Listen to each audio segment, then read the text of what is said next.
Shalom. Today is the 20th of March. It's Tuesday. I thought I'd make a video recording my view from my window and showing where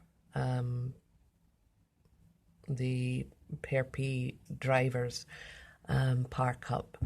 So where that white car is just leaving, there was a car parked there, a black one, and of course the headlamps were on. That's where they park generally, and they have their headlamps on. So I check. And over here where that person is, there's this person walking to the right, towards the right. There was a black van parked there. So when I got my camera out to record, they left. And that's the usual case in the mornings. I don't always record everything. I do watch, but I find that recording videos all the time can be quite distracting because there's usually a lot of things going on, a lot of demonic perps kicking around. So while you could be looking to your right, there could be someone blasting you with whatever, on the left side of your head, etc. So, I like to be able to look around in awareness rather than focus on the one thing. Oh, look, there's a neighbour perp walking his dog. Anyway, so yesterday, the car and the van left really quickly. It's the usual pattern when I look out and I observe and I see they're usually sitting, the exact same. It can be different vehicles, undercover police vehicles, and they generally run when I start to record. Anyway, I went, headed towards the train station to go to work. And as I was walking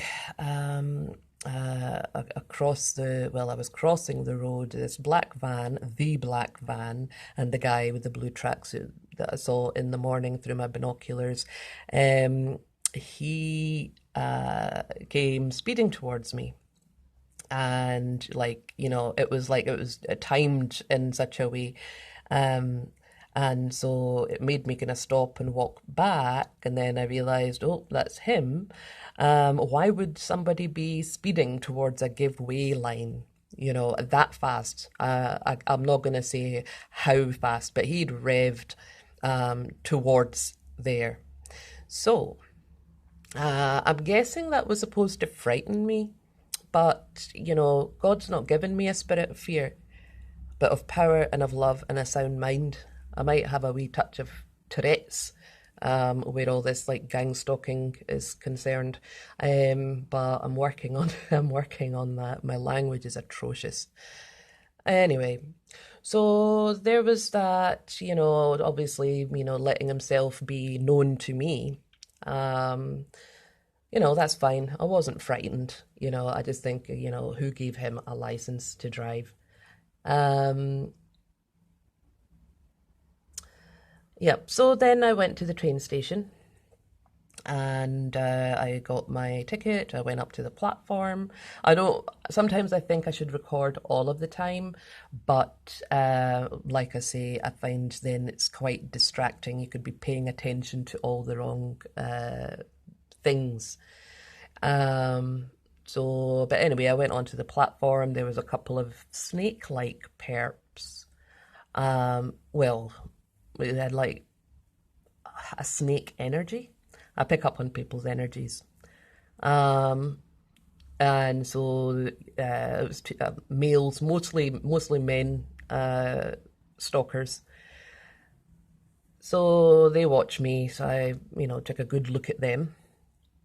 And I walked on, and then the blind perp, he's standing there, and he stares at me and stares at me, and then his eyes follow me, and I went and I sat on the bench, and I thought, I'll start recording because it looks like it's going to be an eventful, adventurous day. So I sat and I recorded, and he was aware of me recording, so he obviously wasn't that blind. I could see through his sunglasses, that was the thing. I could see his eyes, you know. So he was obviously not that blind. He was pretty focused on me. So I started to record, and then I, got on the train and continued recording him. So there's a video of the blind demon perp. So then I got the idea to, rather than talk nonsense, I thought, well, I'll get my Bible out and I'll start reading Psalm 109 to him. But then I took the Bible half out, and then the ticket lady came along and I bought the ticket, and then the blind perp, he jumped off at the next stop in a hurry. So I didn't really get to do my psalm reading for my lovely demonic audience. So, yep, so he got off the train and he just stood at the platform, you know. He didn't go anywhere. Maybe he just wanted to get on a different train, I don't know, or he was just frightened of the Bible. So anyway, I go to work, do what I have to do. I felt a bit upset, just thinking, is this my life now? But anyway, got to get on with it. So on the way back, I meet Miss Piggy Perp. She might be a handler. And Miss Piggy Perp lives in my local area. And for all the years that I've been neighborly, smiling and all that, she's never once been smiling or, anything. It's always been dirty looks from her. And I've lived in this area now for like coming up to 17 years. So anyway, Miss Piggy Perp shoots out in front of me, and I see like dust flying off of her.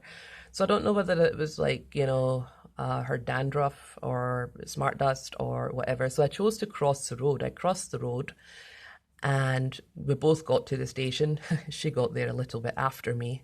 Like I say, she's like a pig. So what happens is then I sit down. I've already recognised a couple of young perps because they're looking at their phones, and then they look at me, and then they look quickly back down again. I sat down on the bench, and again, I don't just start recording because it's distracting. I just watched. But Miss Piggy Perp seems to be following me. Like I could be getting the train back at different times. She's always there at the station. And so I watched, and she had communication with the young man that was there. They acknowledged one another. Then he stood behind her, and then she looked around to him, and he looked at her like in a questioning manner. Maybe he needed direction as to which carriage to sit on. So I had no option but to get on the carriage that was in front of me when the train turned up. I sat at the back thinking, I'm safe here. I won't have anybody zapping the back of my head. But I felt the EMF really quite strong. I could feel the pressure on my head. I could feel I could feel a lot of pressure. So I checked the EMF. I've got an EMF meter sensor on my phone. So I checked the EMF, and the EMF was like, so it was really quite high. So I moved seats. And I sat across, just adjacent to the spyglass perp, who was watching me, because I could see his glasses. I could see he had a camera in them, but I could see his eyes. So while he was pretending to look in the other direction, he was actually watching me. And so then I thought, well, I'll record. Another woman went to sit where I was sitting, and she was playing peekaboo. She was watching me. Um, so that's what they do. Um, but she would hide. That's what they do. They watch, and then they hide when you see them. When you look at them, they hide. And I made the recording of the Spyglass perp, and whatever I spoke on there, I spoke. But when I'd stopped recording to get off the train, um, I did talk to Spyglass perp for a moment, and I said to him, I said, I like your glasses. And he said, thanks. And I said, are they spyglasses? And then he just like shrugged and shriveled away from me, And so I said to him, I said, I hope God gives you everything that you deserve. So that was my train journey. So then